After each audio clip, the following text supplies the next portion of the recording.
Características: carcaça em ABS super resistente.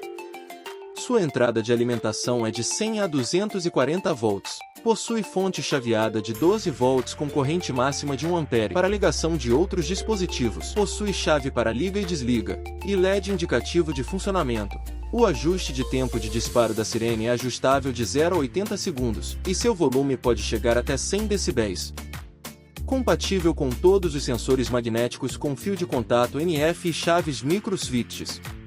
Se você quer segurança e compatibilidade, o alarme de porta aberta é a escolha certa. Quer saber como instalar? Confira no nosso próximo vídeo.